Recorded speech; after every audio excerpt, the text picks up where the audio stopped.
But I was panicking a little bit because 35 acres, and I'd quoted the guy at $15 an acre for rough pasture. It took me 2 days to do that 35 acres.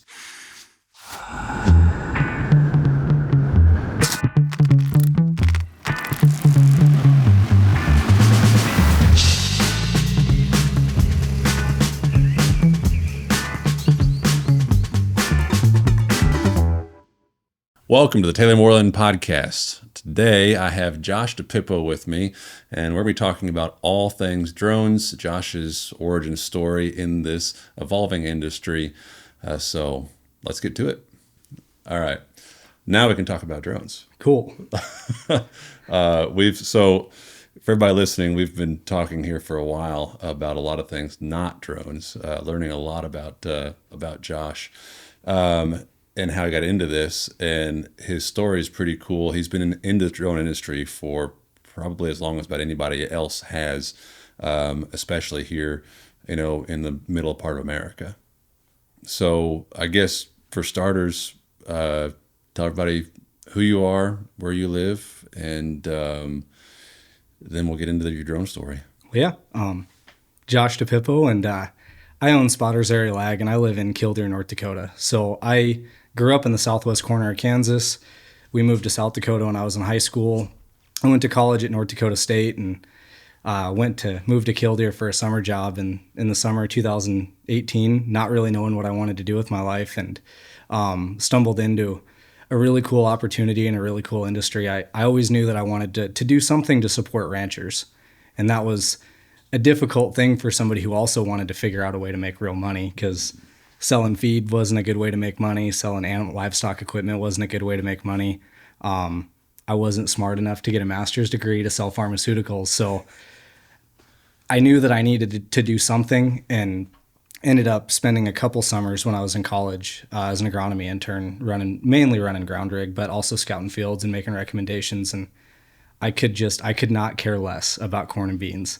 So moved for whatever reason, went from sitting in an air-conditioned cab of a Patriot spray rig to sitting on the back of a four-wheeler spraying pasture weeds in the Badlands of western North Dakota. So why I made that decision, I don't know, but I'm pretty glad I did. Yeah, you bet. Now, born and raised North Dakota? Born and raised in Kansas. In Kansas, yep. Yeah. And you were in Kansas until you started doing spraying and moved to North Dakota? My dad was an agronomist growing up, and he's been actually somebody who's been really impressive for me to watch.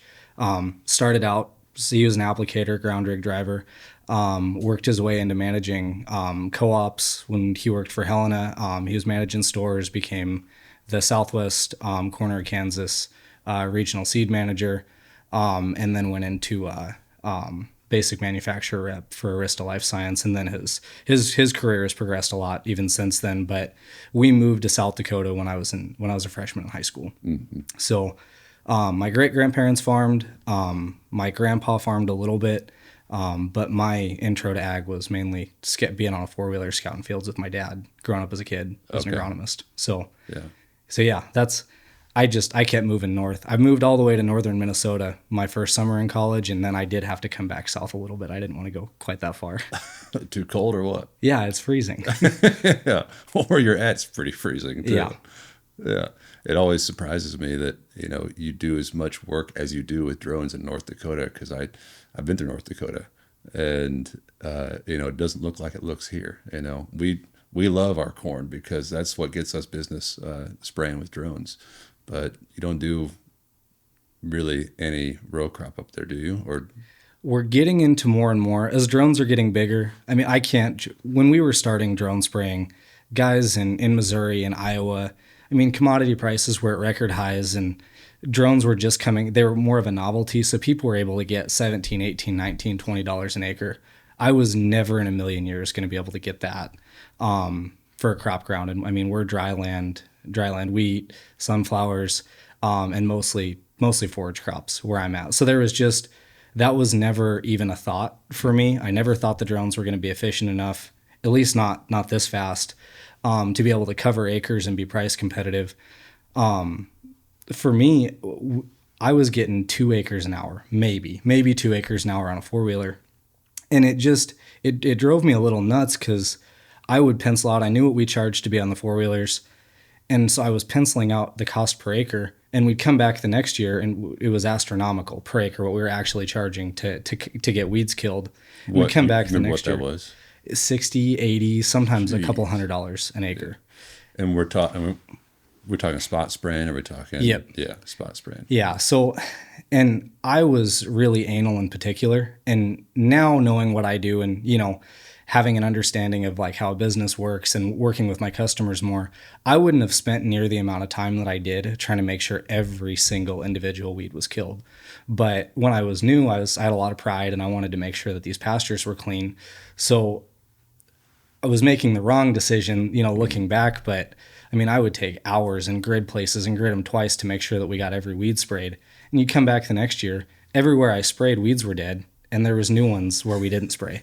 So I knew that it was a problem. I live right in the middle of the Bakken oil formation. So ground is going up across the country. Land is more expensive than it's ever been.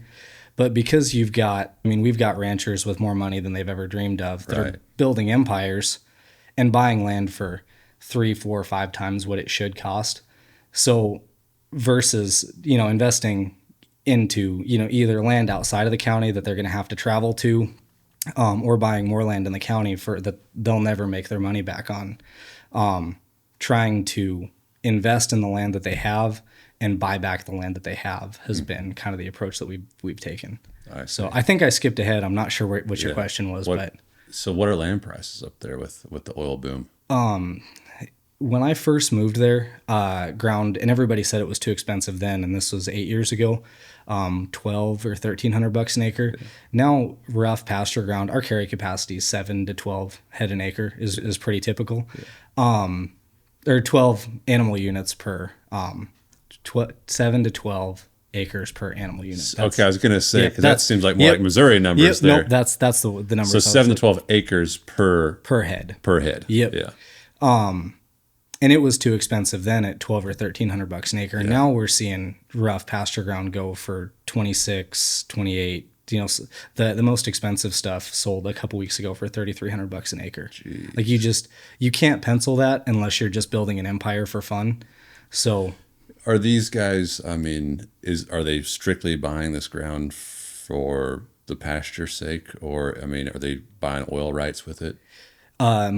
Most people hold on to their oil rights. Yeah.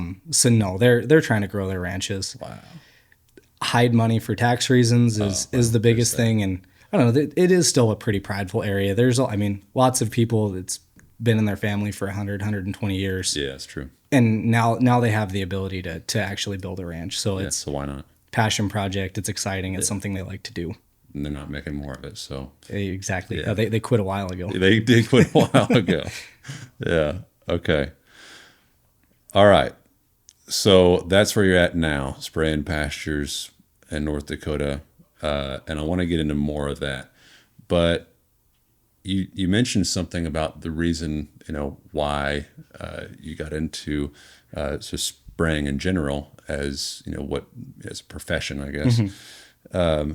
And that's because of your other hobby that you used to have. Tell us a bit about that.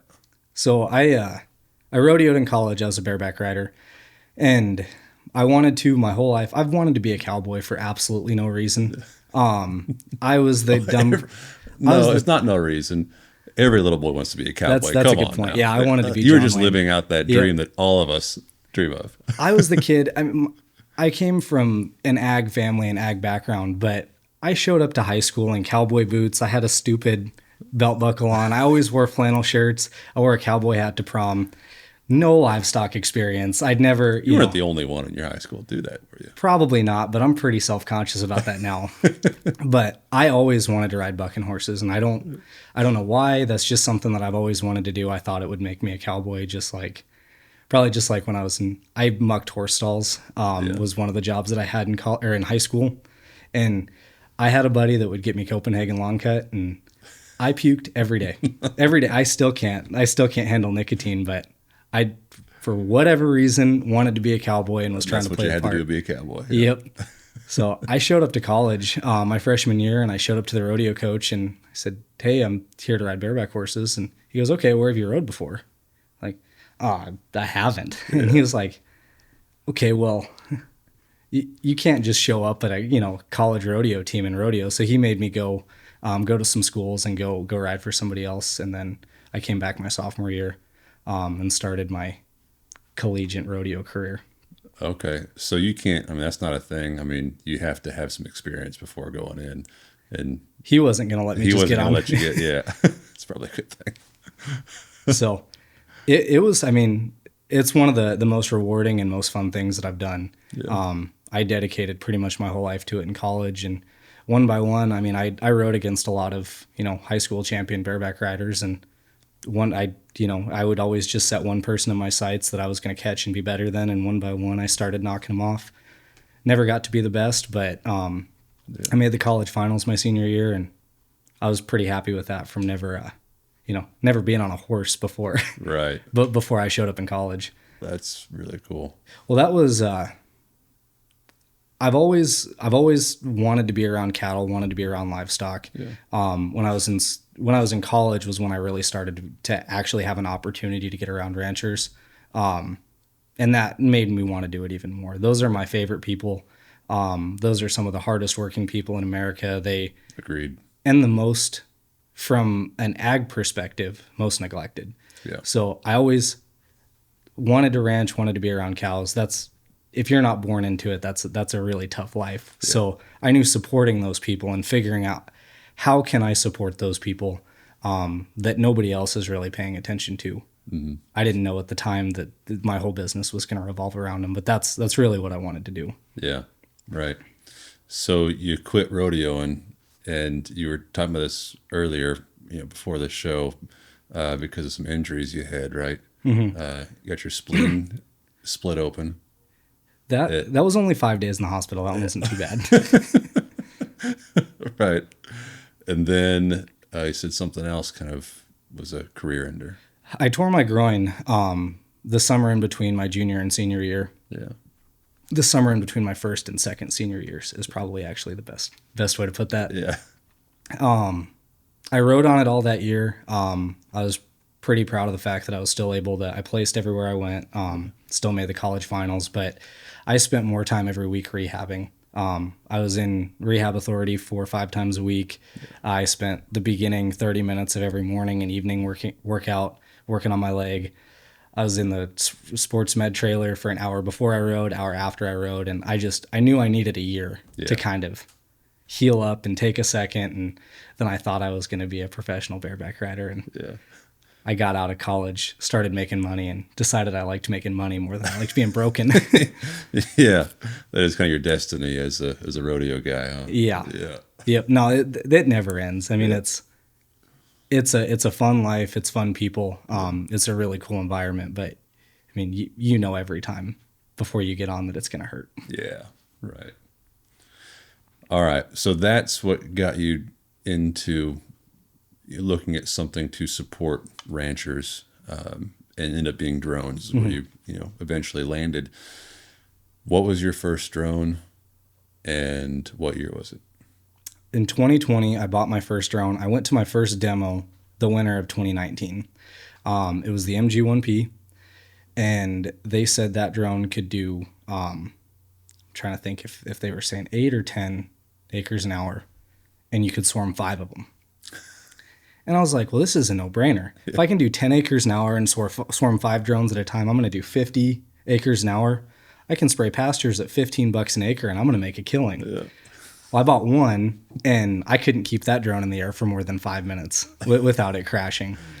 But yeah, I bought that summer of 20. I was still working summer of 2020. I was trying to get licensed, it's always been kind of a difficult process. Process. But in the state of North Dakota, they wouldn't let you. I needed the same as the helicopter airplane guys. Yep. Yeah. And they wanted 700 flight hours before they'd write you off. 700 flight hours. And they knew 700 flight hours and 350 spray hours under a licensed applicator in the state of North Dakota. So I opened the yellow books and started calling them one by one. And I don't know if you can imagine, there's not very many crop dusters that want a dumb kid with a drone flying under them. No. So I finally found a guy who would, it was about the end of the season by the time I found somebody who'd let me. I sprayed 50 or 60 acres that fall. Yeah. And then spent the winter prepping and figuring out how I was gonna actually tackle customers the next year. 50 or 60 acres, we probably had about 100 hours in that, huh? It took me all week, yeah. Yeah. They say the early bird gets the worm, but the second mouse gets the cheese. Yeah. There's a lot of days where I go, why didn't you just wait for the 30 or the 40 or the 50? You'd be in the same spot financially right now if you would have just been patient. Or heck, even the T20, the old T20, they're in 21s when those started coming out. Yeah. The company that I bought from, and knowing what I know now, I'm glad that I followed the rules and I'm glad I did everything right, but they pounded the table on legalities. They said, we'll never get over 55-pound drones legal in the United States. You have to go with us. You have to run under our license. It helped me get started faster, and I learned a lot. And I've been able to progress my business a lot because of lessons that I learned early on. Mm-hmm. But it was not a moneymaker. It was at all early on. Yeah, but you kept doing it. I didn't have a choice. I kept taking out debt, and I couldn't. I couldn't make enough money working a job to service my debt. So the only way forward was through. Yeah, right. Well, it sounds like you're a pretty determined individual too. We see it, even now with drones that are efficient. People get into it and they realize how much work it is. Some of them are not making money. It's too much work, and you were having too much work and not making any money, and you decided to stick with it. So I can't stomach the idea, or I can't stomach the thought of being the guy that used to own his own business. Yeah, like that haunts me, and that's I think what keeps me pushing forward. Yeah. I wish I'd make less mistakes. That would definitely help. I wish I'd learned from my mistakes a little bit better too. But yeah, we're getting to the point where I feel like I should know better. Well, there's some value in being a little bit of hard-headed, I think. Yep. Yeah. When I learn lessons, I learn them. Yeah. And I earned them, and I paid for them. Yeah, right. All right. So there's probably not much winter work, I would imagine. What does your spray season look like? Yeah. We kick off early May every year. Sometimes there's still snow on the ground, so it's anywhere between May 10th and May 20th is when we'll kick off our busiest time of the year. And when I first started, the drones were so inefficient, and people were just... One thing that I kind of meant to touch on earlier, but that was really, really cool for me, is I created a market from scratch. Mm-hmm. Nobody was spraying pastures where I was at. Anybody that was doing it on four-wheelers. There wasn't very many crews, and nobody was spraying large acres of pasture, which is what was actually cleaning stuff up and getting guys. I always like to say more blades of grass. So you're not talking about just doing something that already existed with the new technology. You're talking about doing something that really nobody was doing, which was spraying pasture. I didn't and still have very little competition. Wow. There's pros and cons to that, because I'm not trying to take work from somebody else, but the work didn't exist before. Yeah. So I'm constantly going in and trying to convince people to invest in their land, to try to get more blades of grass. Yep, exactly. That's my favorite thing to say, and it really resonates with people too. Is that you have that is it like a tagline, something you use like in marketing somewhere? I think you should. That's great. Yeah, probably blades should of grass. That's I've always struggled on the marketing side or the getting in front of the camera side. I just like getting in front of people. Yeah. And that's I really probably should leverage some stuff like that more often. But that line really resonates with people, because they know their brush isn't feeding anything. Yeah. And they've got, some guys have hundreds and hundreds of acres of brush that completely took over their pasture. Well, and that's important to realize what the end goal is. With these drones, it's cool technology, but what is the end result? Can you simplify it down? And I think that simplifies it down very well. Yep. Yeah, we're not growing. I mean, it's really, really easy for somebody in row crop to do a trial and decide if the fungicide worked and if the drone worked. Mm-hmm. We're still, I mean, if ranchers looked at their, how they make money in yield of pounds of beef per acre, and we could do an easy calculation for that, there's no easier way for them to make money than by spraying their weeds. Yeah. But that's really hard to put down on a piece of paper. And the guys that do it and see it, believe in it and do it forever. But it's expensive and it's an investment. So that's something that I've kind of struggled with. A long-term investment too. Yep. You got to keep doing it, really. Mm-hmm. Yeah. And you don't realize the payoff until 2 or 3 years down the road. Yep. Yeah. You don't get paid for it this year. That's for sure. Mm-hmm. That is tough. Well, so May of 2021 rolls around. You've got a crappy drone, or did you get a new drone? Nope. I still had that MG1P with the big floppy 7. Yeah. There's so much that I wish I would have known better, because I was so determined. I bought this drone that was going to do 15 acres an hour with this upgrade kit and these big booms and these big pumps. And those booms put so much stress on the airframe and the motors and everything. We were burning up ESCs like crazy, motors like crazy. It was falling out of the sky. There was one day I was going to it was my first 100-acre day. I'd started at 4 o'clock that morning. It was getting dark. And the drone tipped sideways, punched a boom into the ground, and flipped over at 98.8 acres. And so I never did get 100 acres with that drone. Yeah. But yeah, so May 1st rolls around. I was panicking because I'd worked all that winter. I hot shot trucked in the wintertime my first few years to be able to keep paying the bills. Yeah. But I'd talked to guys all winter, and everyone was like, yeah, that's not going to work. 2 gallons isn't going to kill anything. You're not going to be able to get enough done. And I had one customer, and for 35 acres. I was panicking a little bit. I was like, I can't afford what I did. Like I didn't have any money. I was in credit card debt and backwards on a pickup. When I first got started, I got a free spray tank. I spent like $100 building a cage around this tank. Went and got a Honda motor off Marketplace and put together a little skid. My parents gave me a generator for Christmas, and that was all I had. And that's a big Christmas present, though. Really, it was really nice. I've got good parents. Yeah.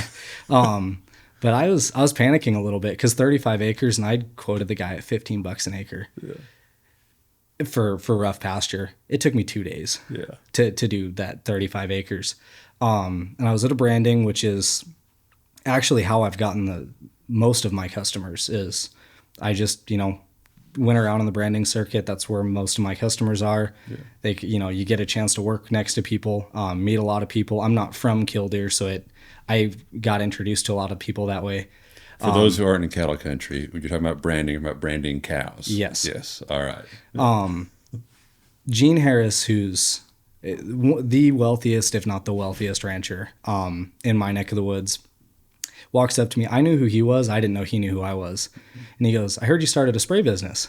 I said, yeah. And he goes, got any room in your schedule? And I'm like, yeah, Gene, I think I can squeeze you in.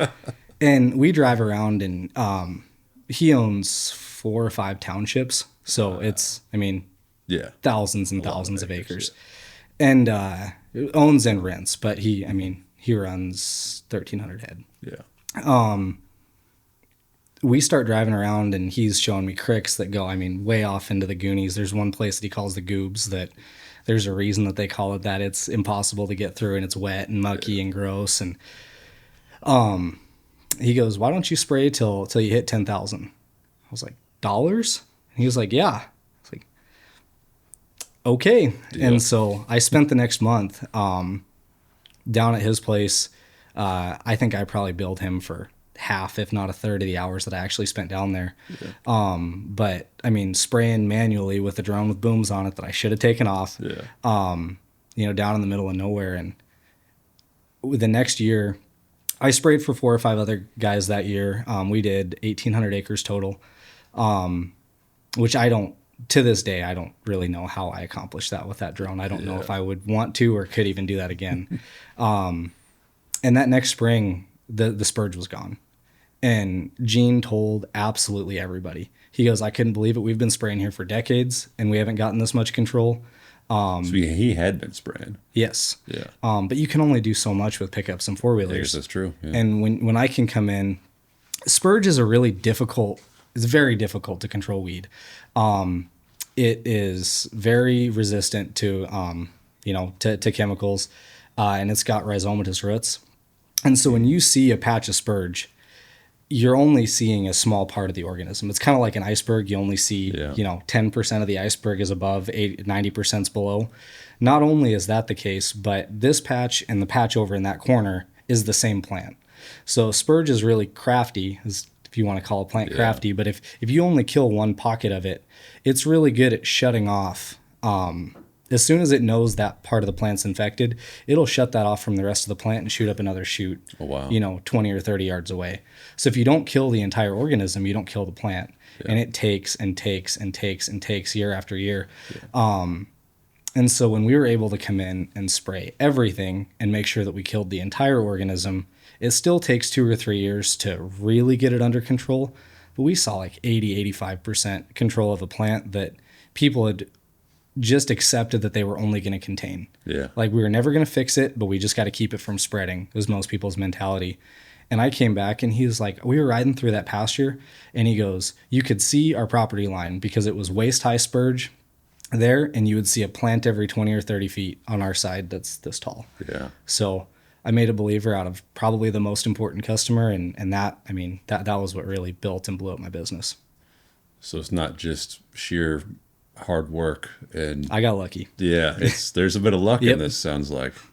And back to the drone that I started with, if I would have tried row crop with an MG1P, I not only would have failed, but there's no way I could have made it. I think I would have told customers that I could get stuff done faster than I could. Yeah. And got myself in trouble. And even when we got into the T30s, I stayed away from crop spraying because I didn't think we could get stuff done quick enough. Mm-hmm. We were having so many problems. Even with the T30s, they dropped out of the sky twice a week. Yeah.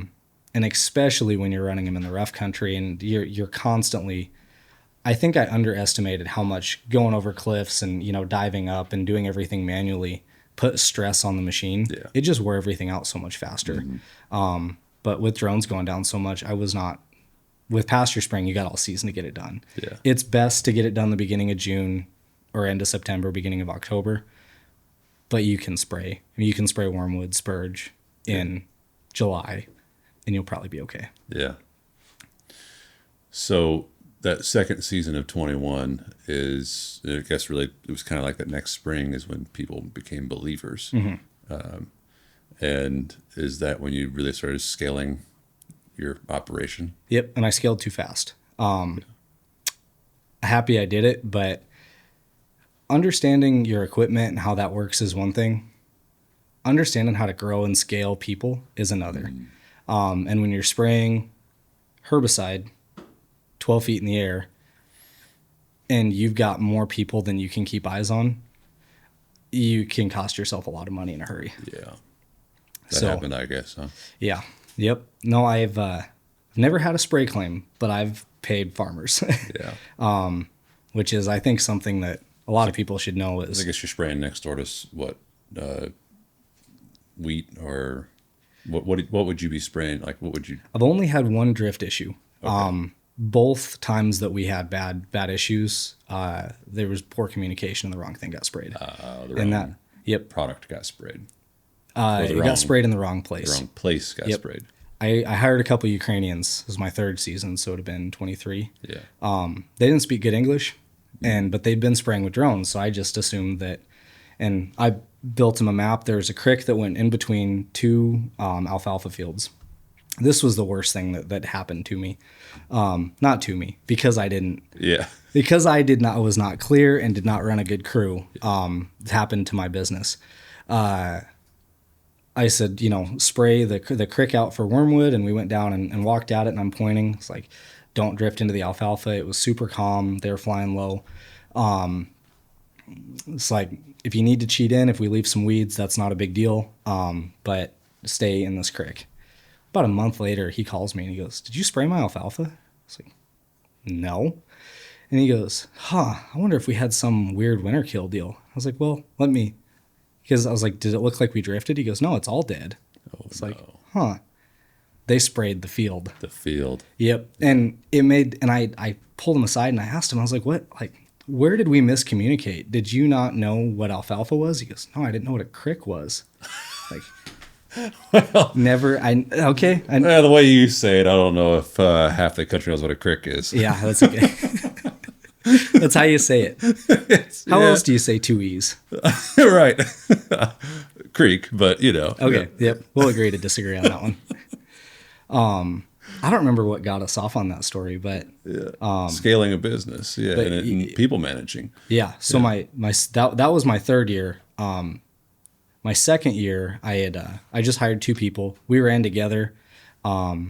We did a little over 6,000 acres that year. Yeah. And it was like, it worked really, really well. I was really excited. We were going to because we all ran together, and it's pretty easy to run. If you're three people in one field, we ran two pickups. If we were doing cricks, we'd each go, or draws or whatever, we'd each go separate directions. What's the difference between a crick and a draw? Just for our listeners. Crick has got flowing water through it. A draw is just a drainage, or where water would flow if it's raining or if you've got snow runoff. Okay. That'd be how I would describe the difference. Okay. So like we're down in the Little Missouri Breaks. Mm-hmm. So the Little Missouri is a river. There's cricks that'll flow into the river, and then there's draws that'll flow into the creek. In the creek. Yeah. That's how I would. Got it. Yep. Okay. Does that make sense? Is this common terminology? That's what I use. Yeah. But yeah, and then if we were working on something a little bigger, I'd set up on one side, they'd set up on the other side, we'd work together and head to the next spot. That next year was when things got a lot more difficult because I was not able to be in one place at one time. Assuming you're gaining more and more clients. Yes. Yeah. And the difficult thing with pastures is it's not like when you're doing crop spraying where you get a recipe and you get a field and you need a date and you get a date that it needs done. Every pasture that I go to is different. Mm-hmm. One guy wants us to spray everything, which is awesome.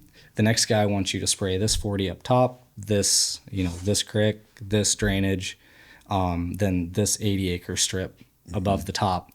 And he wants you to save his bullberry bushes, but he wants you to kill his buckbrush. Don't kill my Juneberries. The next guy wants everything killed. One guy doesn't want you to touch his trees. One guy does. One guy is cool with his alfalfa getting burned if the weeds are dead. One guy doesn't want you to touch his alfalfa. So there's so much more planning that goes into every job. Yeah. And then being able to relay that to the people that you actually have applicating. Mm-hmm. So I went through 2 years of a really tough time. I hired 6 people and 8 people, and things were going good, but we just weren't getting more done. We had more people, more problems, not big problems. I mean, we weren't killing stuff that we weren't supposed to, but guys just weren't efficient. And we were, working 16, 18-hour days and not getting anything done. And it was because I was spending more time with customers than with my team. Mm-hmm. This last year, we went back to 4 guys and went from like 16,000 to 23,000 acres. So you got more efficient with half the crew. Yeah. So that was a cool learning lesson. Just because of better communication? Yeah. Because I was able to work with my guys. Yeah. Or did drones get better? Or did your equipment get better? Or all of the above? All of the above. All of the above. Yeah. Mm-hmm. And that last year 2 years ago was the first year we ran with all RoadRunners, which was nice. Yeah. So the RoadRunner, you are the creator of the original RoadRunner, the pickup bed tendering system for drones, and you made that just for yourself. I mean, it makes a lot of sense for what you guys do. Mm-hmm. Yeah, made that for yourself, and now that's probably a decent part of your business. Yep. Yeah, it's about half, which is not what I expected. Mm-hmm. I wanted something for me, and so I think I told you on my first unit I hobbled something together. My second one, I bought an 87 Chevy 2500, and it had a service body on it, which I thought was going to be awesome. So I carved one spot out for my battery box. I put the generator up top. I put the tank in the back. And it was so nice because I had room to put stuff in my pickup. I wasn't dragging a generator out so that I wasn't melting the side of my box or, anything on my drone. I just, when I pulled up to a job, I opened everything up and I could just start spraying if I needed to scoot down the edge of the field, do 2 or 3 passes, bump forward 90 feet, do 2 or 3 tanks, bump forward 90 feet. I could do all that stuff without having to pack up or adjust everything when I moved. And I was like, I'd really like to have something like this in a normal pickup and not need a service body, because the service bodies now are a lot nicer. The ones that came out in '87, they were clunky, and none of the latches worked very good. And part of that's it was just damn near 30 years old. Right. But the cubbies weren't quite big enough, and I still had to tear it apart and put it back together in the spring and the fall. I was like, I think I can put something together to give me the same design basically in the box of a pickup. And I was still working out of my apartment garage at the time and slapped something together and was pretty happy with it. And I started showing it to my friends. They're like, that's sweet. Like, you should market that. Yeah. So that was kind of how it started. Yeah. And how many Roadrunners are out there now? We're just shy of 130. Yeah. So That's something that started in your apartment garage. Yep. Yeah. Yep. It's the OG Tinder. Yeah. So, one thing that I've been really proud of, it needed an update. It needed some things changed, but I built it for the T30s and we used it running, 10-gallon drones this last year and it worked great. So yeah, I was really happy with that. Well, a system that can be scalable as drones get bigger. Yeah. To a certain extent, I assume, that's a good question for you. There's some big drones that might be coming to the market, but for you, it seems like being able to transport from one piece to another is pretty important. The way I built my operation, when I quit thinking about it, it really helped me figure out how I was going to scale. When I quit thinking about how can I pack as much as possible in, out into the field with me. And once I started thinking about my drone as the boom instead of the spray rig. I think too many people think about their spray operation. They think about their drone as their spray rig and their pickup or their trailer as their tinder. That's not how I built my business. My pickups are my spray rigs. They're out in 4 different places or they're all together in one if it's a big job. And I have a separate tinder system that it's got an auto batch, or it's got an auto mixer on it. It's got, I've got bulk chemical. I pull up, hook up a 2-inch hose to it, type some numbers on my quick draw, or, type in the recipe on my quick draw. 4 minutes, they have a mix and I'm off to the next person. I have complete control of the mix. So I know that the right stuff is going on the right place. You don't have people mismixing, grabbing the wrong jugs, any of that sort of stuff. Or if that does happen, it's 100% my fault. Yeah. And my guys don't have to think about mixing. They can just be efficient with their drone. They're not, when you stop to go mix, you stop and eat a sandwich. Some people think they need to run into town and go to the bathroom. There's just all sorts of stuff that slows people down in the day whenever they stop. If they can just show up to the field and all they got to do is they've got the right map with the right parameters, pay attention to your pattern in the weather and just go spray. Yeah. My guys got so much more efficient. That does simplify it a lot. Yep. So, and why that's allowed the Roadrunners to work for us, but why I like the Roadrunner so much is we're so flexible with what we can do. I can send 2 trucks to do, a section up north, 2 trucks to go do 280s down south. If we've got a big pasture job, I can bring all of them into one spot and we can divide the pasture into 4 different quarters. If I've got one guy spraying flies on farmsteads, one guy spraying weevils and alfalfa, one guy doing pastures and one guy doing row crop work, I can do that. I've got so much flexibility with the same equipment. Yeah. And if we've got big fields, which we spray a lot of sunflowers and a lot of corn this year still, you just bring everybody in and hit the same fields. But we've got the flexibility to be able to break apart. So it's 1 pilot, 1 truck, Roadrunner, and 1 drone? Yep. Yeah. That's how I think you're going to get the most efficiency out of a person. Yeah. I think the most efficient operation is 2 drones, 2 people. Yeah. I think when you get 2 people and 1 drone, you get inefficiencies that you wouldn't expect because neither person is having to work very hard. So you get 2 guys sitting in the cab of the pickup BSing, and all of a sudden the drone's back. Yeah. And your filler is halfway through his conversation, so he's going to finish talking to you. That's so true. That was the stuff that I noticed when I had guys run together. Yeah. And especially if you're showing up throughout the day and they can expect that you're going to be there multiple times during the day, 1 guy by himself with 1 drone gets as much, if not more, done than 2 guys. Yeah. And if you have quarter after quarter, half section after half section, with the previous size drones that we had, it probably made sense to run 2 guys and 2 drones. with the size of drones that we're running now, I mean, does it make sense to get something done in an hour and 15 minutes or 45 minutes? Like, does that really make a difference? Yeah. Or if you can go 2 different places and get the same, same thing done. And I think you're actually faster by the time you set up. You divide a field in half, you get all your parameters set on both drones, you make sure everything's right, double, triple check it, and then get rolling. And then one drone's done before the other one is done. And now you're trying to decide, okay, well, do I have this drone help it? Now I'm remaking your maps. Like there's no issue running 2 drones in a field together. But if you have the option, I think you're faster splitting them up.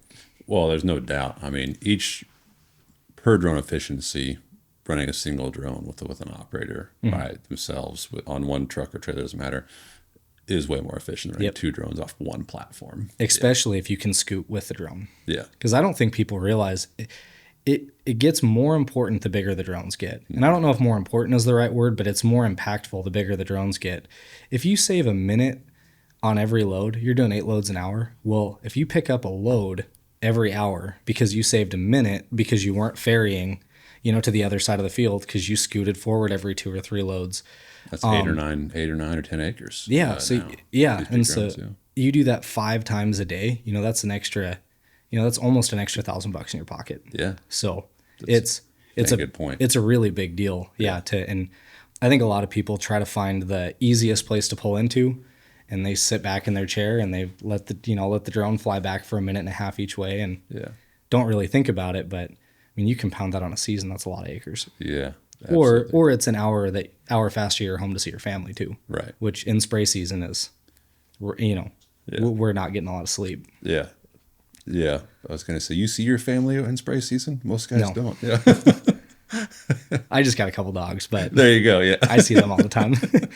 All right. So you've run a bunch of different drones, from the MG to the T30. You had 40s, right? XAG, P100, P100 Pro. P100 Pro. P100 Pro, yeah. And T50s. And T50s. And then just started running the J150. J150 now. Yep. Yeah. So it's a pretty wide depth of experience. Yeah.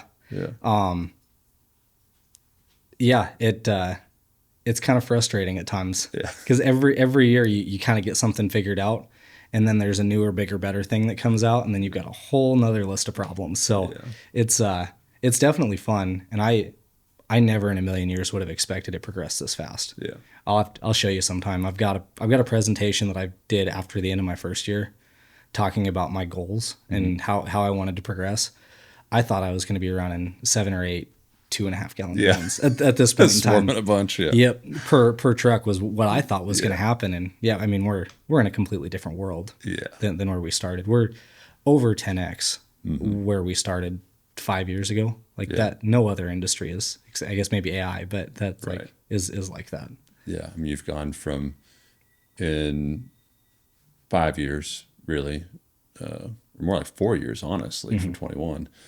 2.5 gallon drone that could fly at 15 miles an hour? Was that? That was top speed. 15 mile an hour top speed. That worked half the time. To now a 20 gallon drone that can fly at 30, well, be more now, 30 plus miles an hour. Yeah, that's pretty big. Cool. Yeah. And I always assumed that speed was going to be a problem. And this last year has really surprised me. I had slowed my drones down the last few years, especially when we're trying to get deep canopy penetration in like buckbrush. Slowed them down to make sure that I was getting good, narrowing my swath, just absolutely killing my efficiency, trying to make sure we got a good kill. We're getting just as good, if not a better kill. And I think it's because of the atomizers, and the atomizer quality is getting better. Running full speed with these big drones. And that's not something I expected at all. Yeah.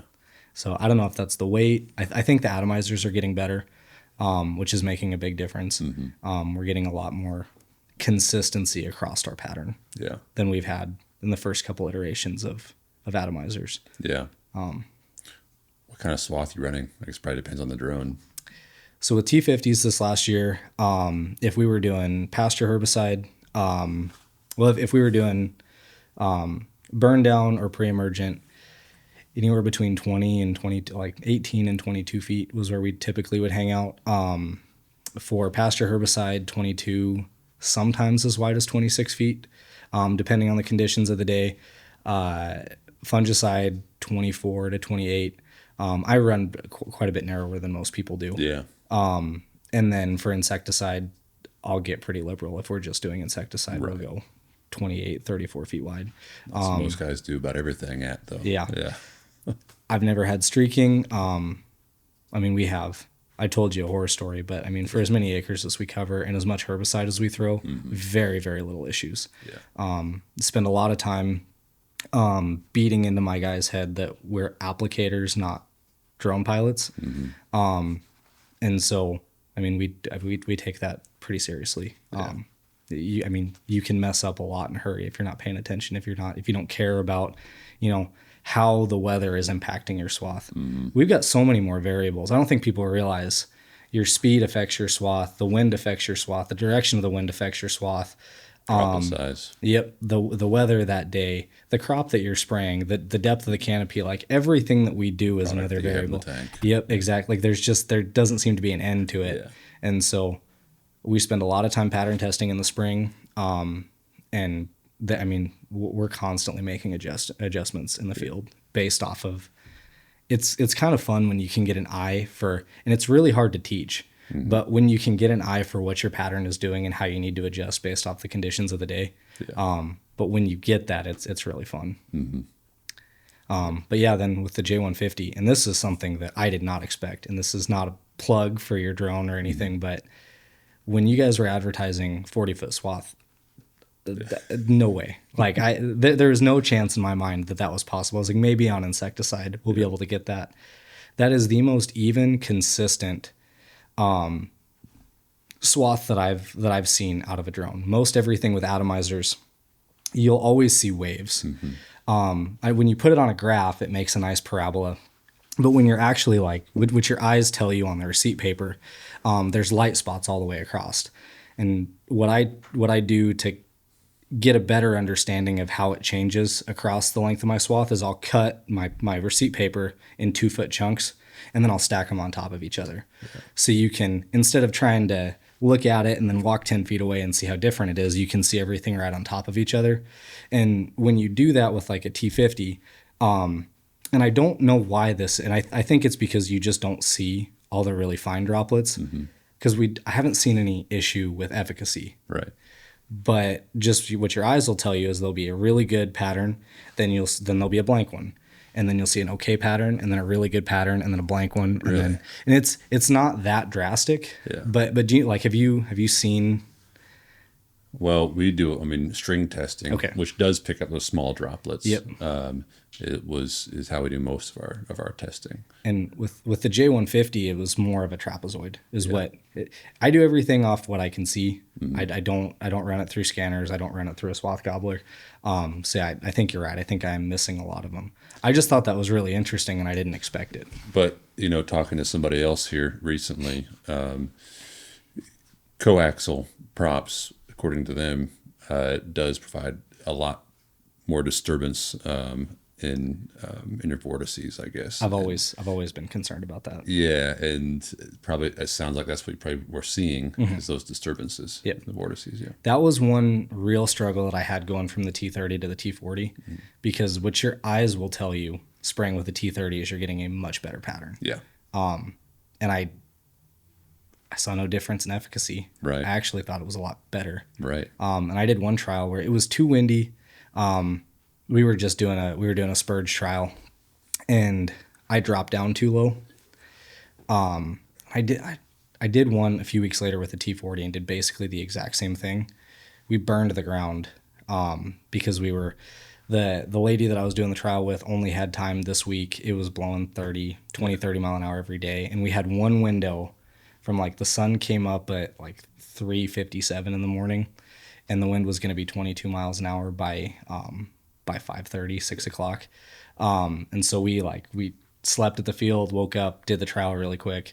And yeah, it's because I dropped down too low. We had Yeah. burns. Yeah. didn't have that with the T40 that we did a very similar trial a couple weeks later. So it's like, I don't know why that is, but what your eyes will tell you with T-jet nozzles, you don't actually see it, the atomizers actually seem to do a better job in real life. Right. And I don't know why that is. I don't. Yeah. Well, they can create a wider pattern sooner, so height is less of an issue, because you're, instead of spraying straight down, out of the atomizer, it's going straight out 180 degrees, horizontally, which at least that's, I don't know if anybody else has proven that theory, but it's going to seem kind of plausible. All I know is it works. Yeah. Right. What, when you pattern test the 150, what were you looking at? I mean, because you have pretty strict standards on swath width. What was the width on that? We were pushing out. I would have been comfortable spraying insecticide to 46 feet. 46 feet. I don't know if I would have. Yeah. But from what I saw, and I need to do. I mean, I got it in the fall, so we didn't get to actually do a lot of in crop testing or see the results from it. I did some pasture stuff with it, and we did some desiccating on sunflowers. I did that. I did both of those at 36 feet, just because I don't have enough. Yeah. I don't have enough, time with it to trust that it was going to, like a pasture job. It was a big pasture job too. I didn't want to come back and fix streaking next year. Yeah. And then with that desiccation job, that was my first time working for that customer. So I was like, both those were at 36 feet. Yep. Did a beautiful job. Okay. Yeah. That's good to know. Yep. And like desiccation, you can't, it'll tell on you. Yeah. So, It doesn't lie. Yep. So That's awesome. That was really cool. That'd be a huge boost in efficiency if you can do that all next summer. Yes. Yeah. Yep. No, we're excited. Yeah. And I was telling you the struggles of pasture and range. It's still what I'm most passionate about. It's still what I really enjoy doing. But to scale, like we just have to be able to do more crop ground. So to be able to have a machine that can do both. Yeah. I mean, we're 50, 60% wider swath width. And we do a lot of insecticide on alfalfa. To be able to push insecticide to 42, 44 feet wide. I mean, that's huge. Mm-hmm. Yeah. Wow. Well, I'm excited. I mean, you've gone from one drone and a terrible first season to over 20,000 acres this past season, right? Mm-hmm. Yeah. Which you have goals for next year? We'd like to do over 30. Over 30,000 acres yep. next year. And I think we can.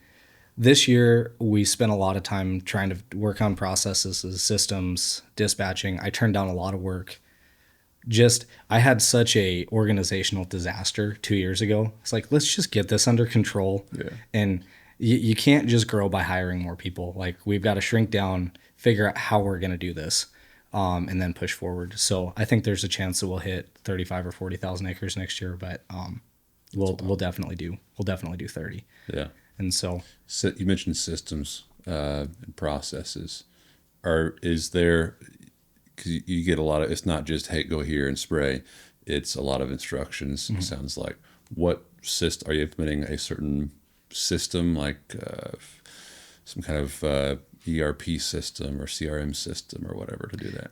I use KimMan, and I've never used the dispatching tool on KimMan. Mm-hmm. So we didn't even use that this year. I used a different company called GoCanvas, which is a dispatch.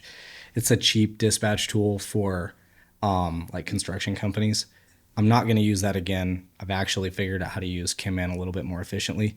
The biggest thing, and it sounds silly, but I used to tell people what to do individually. So I would go, okay, truck 1, this is the plan for the day. Go to truck 2, this is the plan for the day. Truck 3. And I just brought everybody into a room in the mornings. I pushed really hard that year when we had a lot of people. I was like, the wind comes up fast. We can't be screwing around in the morning. No gas stations. Like, you're fueling up the night before. We get in, we fill our trucks, load the drones, get out of here, like get out as fast as possible. And I pushed speed in the morning so much that instructions got muddled. Yeah. And so this year we get in and we might take 20, 25 minutes in the morning. We don't have a lot of time. The wind's up by 10 o'clock some days. Mm-hmm. And that made everything so much easier, because not only did everybody know exactly what they were doing, we put the maps up on the TV.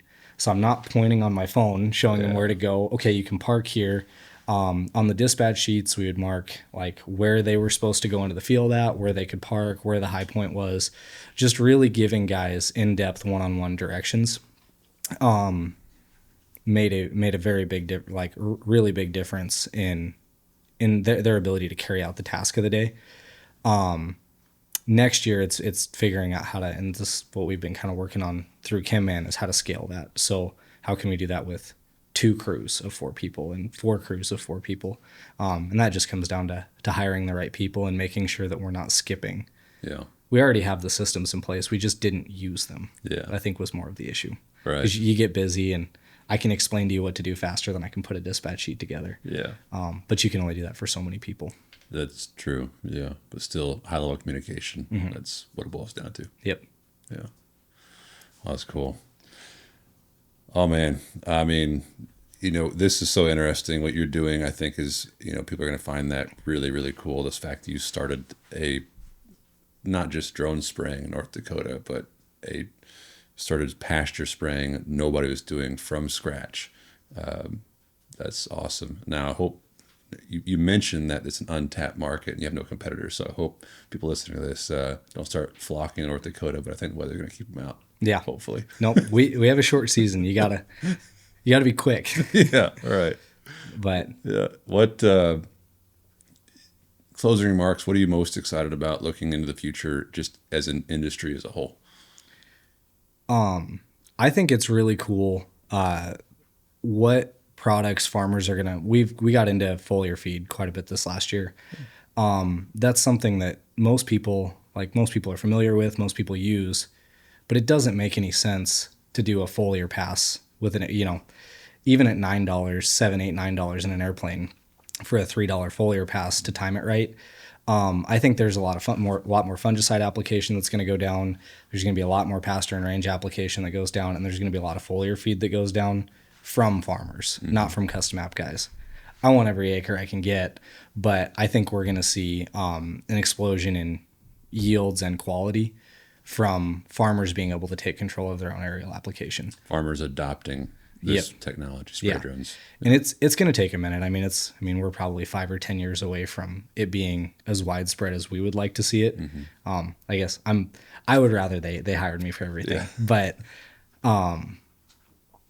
the airplanes have been, they keep getting bigger planes and increasing in efficiency, but there's so many less crop dusters year over year. You can't get guys in a timely fashion where I live. Yeah. I don't know what it's like in, Iowa and Missouri as far as being able to call the plane and get stuff done when you need to and get it done for a reasonable price. But most farmers have the ability to do their own, ground rig application if they have to, and then they hire it out when it needs done fast. I think the same thing is going to start happening in the drone side. They're gonna have their own drones so they can do, they can do these timely applications when they need to, and then when they need 3,000 acres done, that's when they'll call me in. I 100% agree. So I think we're seeing that happen now, actually. Mm-hmm. Yep. Yeah. Well, that's cool. Well, I hope business keeps growing. Doing great things up there. Thanks for being on. Yeah. Well, thanks, Taylor. I appreciate it. You bet. All right. See you guys.